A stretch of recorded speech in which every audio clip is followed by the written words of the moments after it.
Hey there! What's up, everyone? It's Saturday night. It's 10 p.m. Central. That means it's time for another episode of Old Head Bangers Ball. Thank you for joining me once again. If this is your first time, welcome. Enjoy yourself. We're going to be watching music videos from the heyday of Headbangers Ball, things that came out somewhere between 1987 and 1994. Let's get started. We're going to start it off in the year 1989 with a song from this album, the self-titled album from Enuff Z'Nuff.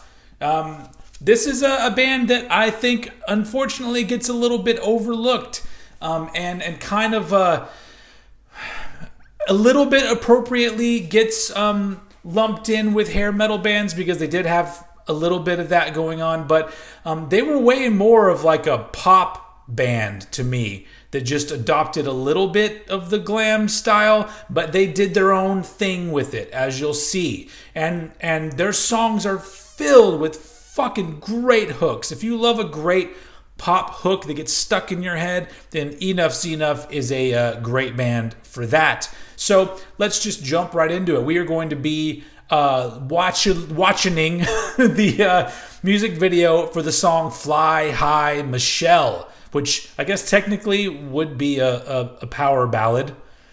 So let's start feeling things, folks. Fly High Michelle.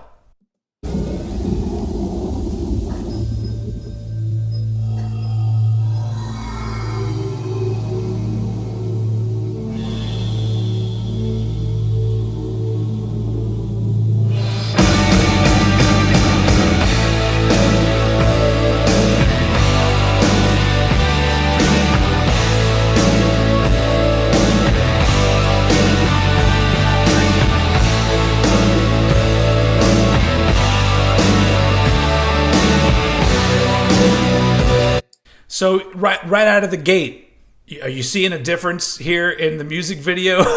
What's the rainbows? I know those sunglasses have a particular name, but I always refer to them as Lennon sunglasses because John Lennon wore them.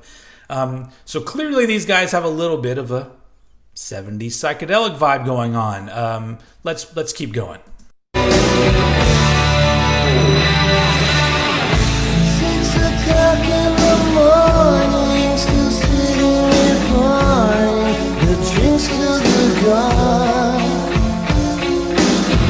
We did everything together, would have done it forever. How did we go wrong? I know that what goes up comes down. I didn't know you hit the ground. Why'd you have to give it up? Oh, you were just a little girl. So I don't have the Lennon glasses, so I'm just wearing my regular sunglasses. As you can see, there's a lot of more of a psychedelic image going on with these guys. I guess you could say some of their wardrobe has a lot of the same elements of those big hair bands, and they've got pretty big hair. But the song is really catchy. It's melodic. All of their stuff is like this. But I always liked that they had this sort of weird hippie 70s vibe going on with their stuff because they still continue that sort of thing today. Like Enuff Z'Nuff is a band that has been going and going and going since 1989. Like they've released albums. They probably have like 15 albums. I don't fucking know.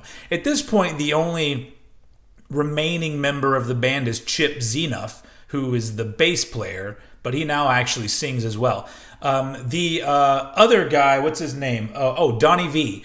Donnie V, the vocalist, he does solo stuff that's also still very much like this. It's almost like, I guess they, couldn't hang with each other anymore, and they went their separate ways, with Chip continuing Enuff Z'Nuff and Donnie V doing his thing, but they're still kind of making very similar music. Like their hearts were always here in this sort of weird hippie psychedelic pop music kind of thing. So it shows you that they were fucking pure from day one. So congrats, Enough Zenuff.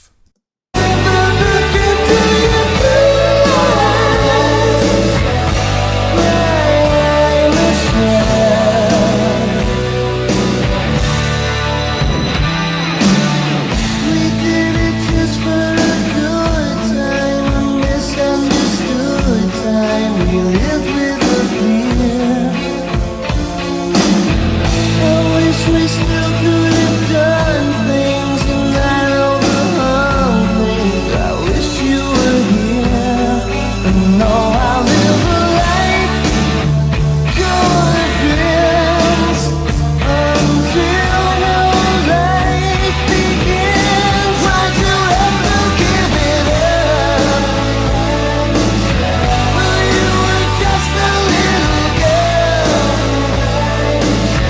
I'll never look into your eyes. I'll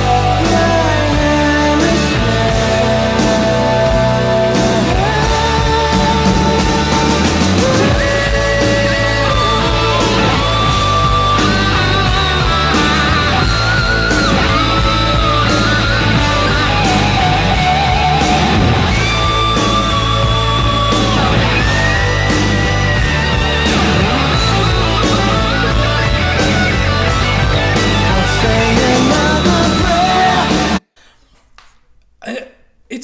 It's a really good song. Like, it's so well done. That was a very good guitar solo that went very well in that section of the song.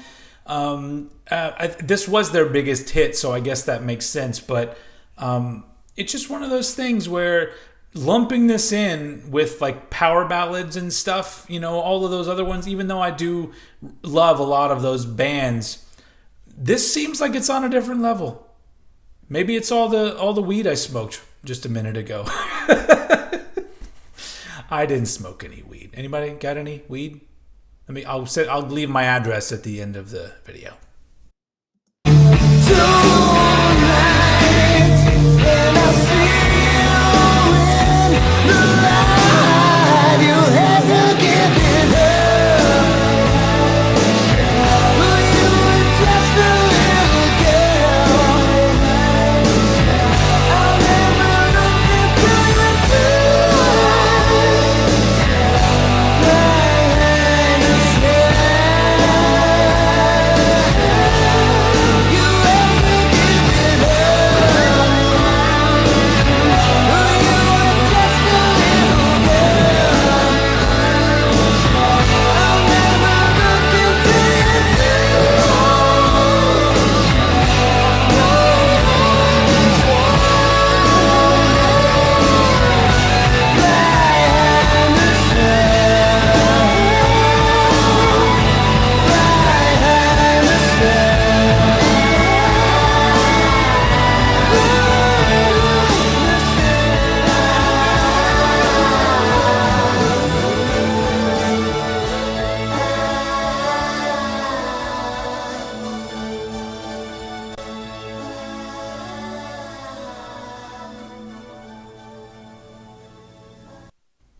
See, a lot of colors, a lot of 60s peace and love kind of imagery going on there. How can you not love that? If you notice, I didn't say much. It's more just let the vibe of the song. Okay, all right. Sorry. What else?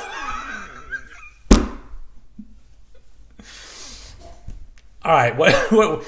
I'm back. I'm sorry, folks. Let's move on. All right, gang, you guessed it. It's thrash metal time.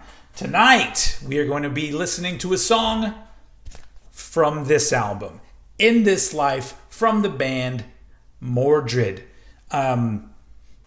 Amazing thrash metal band that dabbled more in the funk metal side of things, more so on this album than on their first. But they've shit, I've so much to say about this band, and I did say a lot about this band in a Bands You Should Know video that I did on Mordred, so watch that after this is over. But Mordred are a great band. They did take like a Bay Area thrash sort of thing and mix in funk, metal, and they even had a DJ before I think anyone else did. So I mean, whether or not you want to take that as a good thing or a bad thing, that's entirely up to you. I think it's fucking great. I love In This Life, and the song we are going to be watching is the song Falling Away, which is such a good song. Once again, I may have very little to say about this because it's just going to be one of those things that plays and I'm just like, this rules, no comments needed. So yeah, this is from 1991. Their first album was in '89, same year as Enough Zenough's first album, funny enough. I guess, and Enough Zenough's second album came out in 1991. I have all these facts in my head, and ask me to do a math problem and I can't do it. That shit's gone. It's useless to me. So yeah, let's jump right in to Falling Away from Mordred.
So you hear the record scratching shit going on. It's great. Like, I guess maybe it got overused in the 90s. Well, I guess this was the 90s. They were ahead of their time, folks.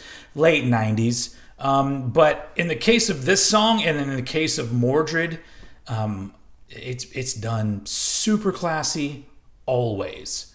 And in case you didn't know, Mordred just released a brand new EP 2 or 3 weeks ago. And they have a full-length album coming TBD. Is that right? TBD or TBA, whatever. One of those things is TBs. And it's great. The majority of the band is back, minus the drummer. It's a different drummer, but they seem like they're just going to be kicking much ass, and so I'm very excited about that. Speaking of kicking ass, I'm just talking instead of letting this song play, which is a fucking crime.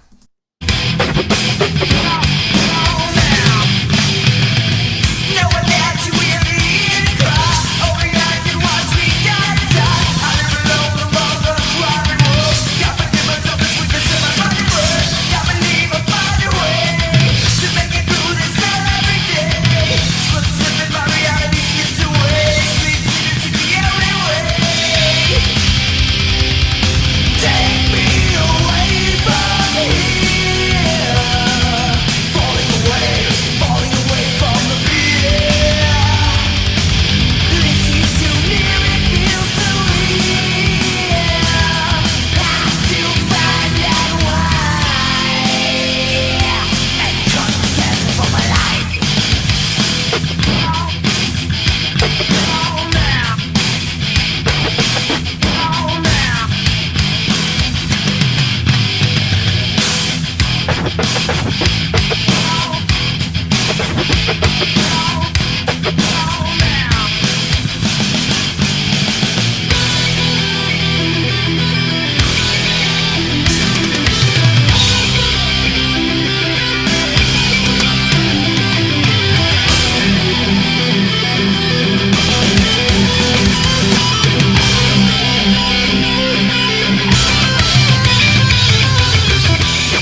always loved this part of the song. I still love this part of the song because the twin guitar melody playing that with that particular chosen sample that's being scratched under it, it creates this great atmosphere for the middle of this song. It's a song that takes you places, and God, this band, more people should be talking about this band. Get out there and tell everybody. God damn it.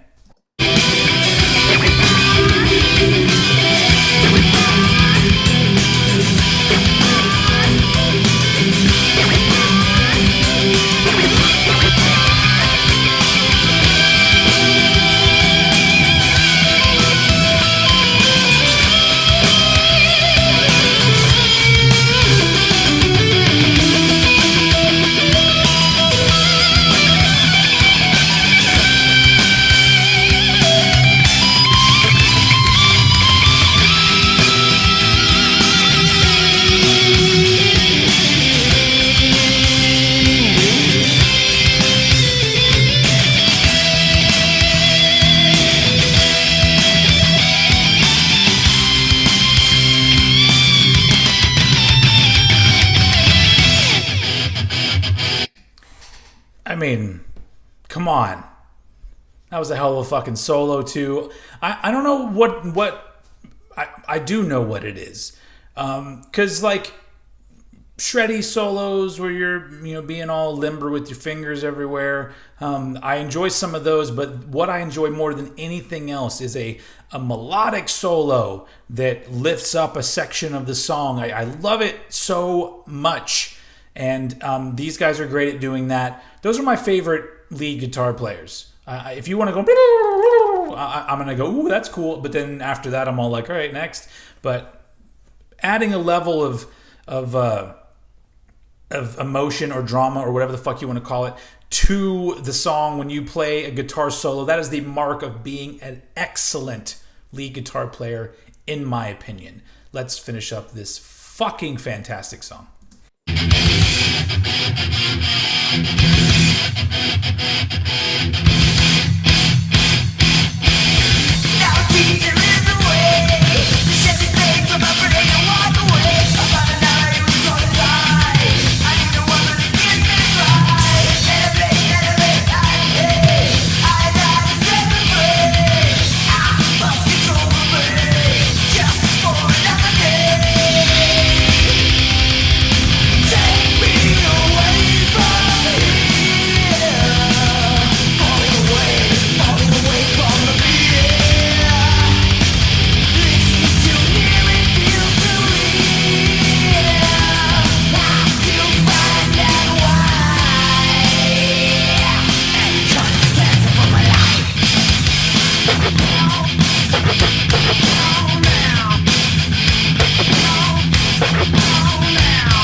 Yeah.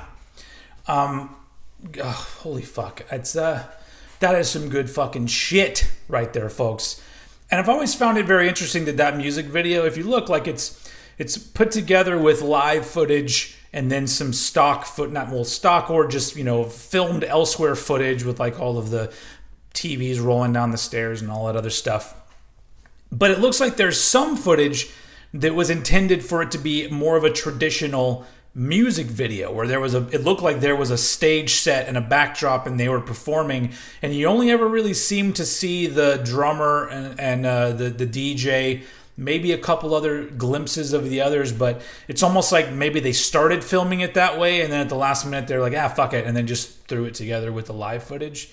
It's interesting because I think most videos would have gone the other route where it's mostly the stuff on the stage set and they would have interspersed the live stuff here and there. This is a completely nerdy takeaway that I'm giving you just to give you a glimpse into my mind. This is the mundane shit that goes through my head when I'm sitting watching music videos and stuff. I'm like, I I wonder why they chose a orange light instead of a yellow light. I mean, I guess I can see the difference there. Anyway, so welcome to my mind, folks. It is a scary place. Let's move on to the last video of the night. All right, folks, last video of the night, and this one is a little bit close to home for me, like literally. We're going to be jumping ahead to 1993, and we are going to be watching a music video that I'm willing to bet all of you, maybe one or two of you, maybe if this video blows up and a lot of people watch it, maybe some of you know, but most of you probably have never seen. In fact, I'm pretty sure it was only played on Headbangers Ball one time. And it comes from a band called Pariah. And Pariah was a local band to me. I grew up in Austin, Texas, and Pariah were, they didn't start in Austin. They started in San Antonio and early on moved to Austin. And they were a heavy rock band that you'd open up the local paper and you'd see their name places. They were a band that played around. And they were also a band that got signed to a major label. They got signed to Geffen Records, which, a lot of fucking great music came out on Geffen Records. And I remember it being a big deal. I was a kid, I was a teenager at the time, early teens, and every time an Austin area band would get signed to a major label, I remember always feeling very excited, like, oh my god, it's happening here. It happened to a band from here, which made me feel like, oh, I can do this one day. And I tried and I failed, but that's a totally different story.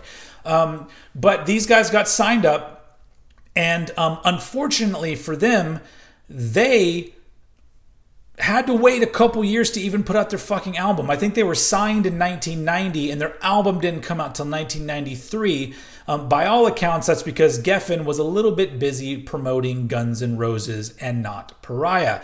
And so Pariah's brand of rock and roll, as you're going to see here in a second, if you go from 1990 to 1993, there was kind of a change. And not that their stuff is hair metal by any stretch of the imagination, but it's not grunge.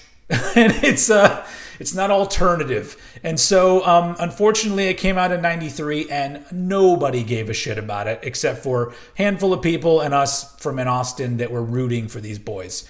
And so, yeah, it's kind of a shitty thing. And a few years later, they got dropped from their label in like 1994 or something like that. And it was a really... I don't know. It was a letdown for those of us who wanted, other bands from my hometown to make it big. And then I'm going to briefly get into this. I don't want to be a bummer to everybody, but it's important to the story. So they got dropped from their label, and soon after, the bass player Sims Ellison took his own life. He apparently had dealt a lot with a lot of depression and mental issues, mental, emotional, those kind of things, mental illnesses. And I guess at that point it was a breaking point for him, among other things in his life. And so soon after that, the Sims Foundation was founded in Austin, Texas, which is a foundation that provides assistance to musicians who have mental health or drug abuse issues. So and that's still going today. So, 25 years later? Yeah. Sims Foundation is still going strong. So, something good came out of something tragic, but I still watch this music video today and I go, these guys were pretty fucking good. Unfortunately, timing's a bitch, or Geffen's a bitch. You know what I'm saying? I think these dudes could have been bigger and at least had a career that would have lasted for a little while. But enough of my rambling. I'm sorry to bring down the mood, but this one's close to home. Let's watch Powerless. Oh, wait, hold on. Their album is called To Mock a Killing Bird. Yes. And this song is from that. Yeah, the song is called Powerless. The band is Pariah from 1993. Enjoy.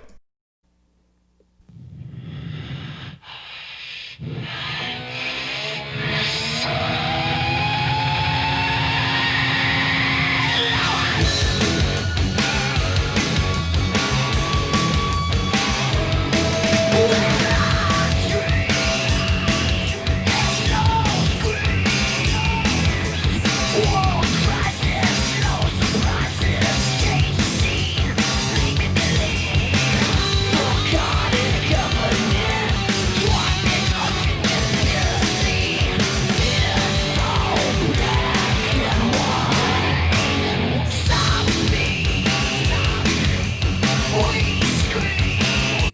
So you see, like, maybe they could have fit in a little more with like your Skid Rows.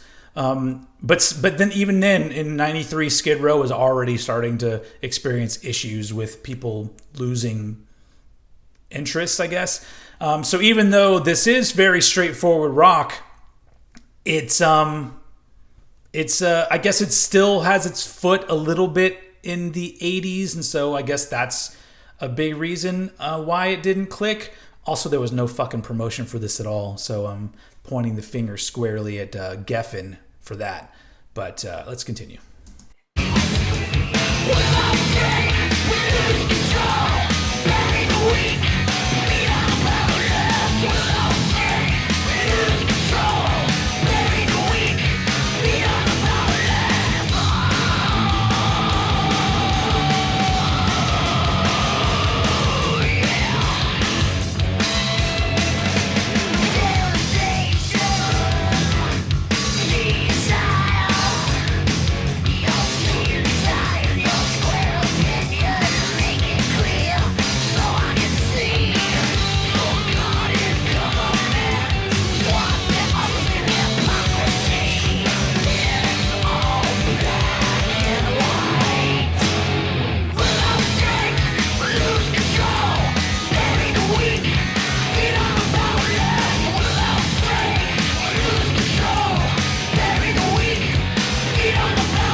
So I really do feel that this comes out in 1991, and it's a moderate success. You know, I don't see why not. I could talk about that all day. It's one of those things that can't change, and unfortunately, here we are watching it now. I mean, at least somebody is talking about this still. So yeah, let's continue.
So there you go. Powerless from Pariah from my hometown of Austin, Texas.